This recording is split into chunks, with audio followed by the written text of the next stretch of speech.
अगर आप चाहते हैं कि माँ जानकी सीरीज चैनल की वीडियो सबसे पहले आप तक पहुँचे तो लाल बटन को दबाकर हमारे चैनल को सब्सक्राइब कर ले और साथ में बेल आइकॉन को दबाना ना भूले। Thank you. माँ जानकी सीरीज प्रेजेंट्स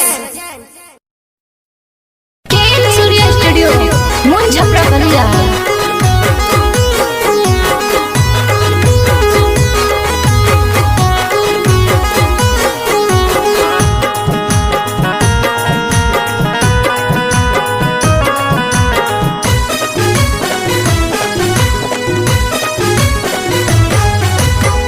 संगही के सखी सब गईली टिकाई कहियाल डोली बरस जन घर जाई।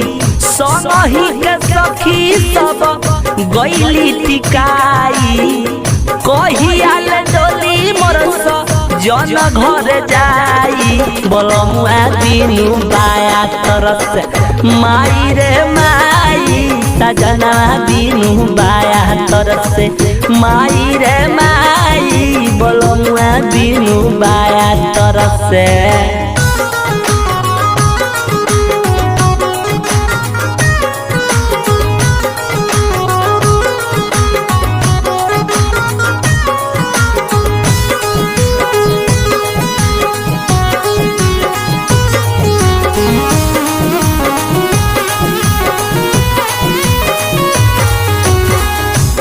उमर ढलल जाता रे जो बना बढ़ल जाता रे 3.5 किलो के।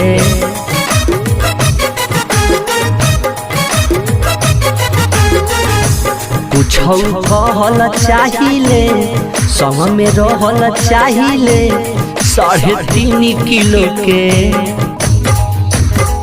कहिया हारे हरदी लागी कब मारो छवाई कहिया हारे हरदी लागी कब मारो छवाई। बोलमुआ दिनु बाया तरसे माई रे माई। बोलमुआ दिनु बाया तरसे माई रे माई। बोलमुआ दिनु बाया तरसे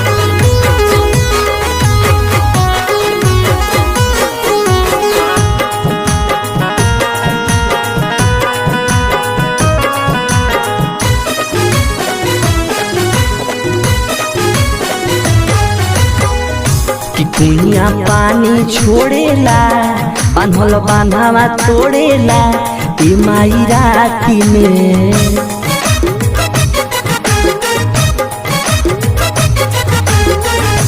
हम बताई कैसे समझाई कैसे बात बात में। राहुल ललन के ना आवेला जमाई केवल दादा के ना आवेला जमाई। रंगीला दिनु बाया तरस माई रे माई। बोलमुआ दिनु बाया तरस माई रे माई। बोलमुआ दिनु बाया तरस।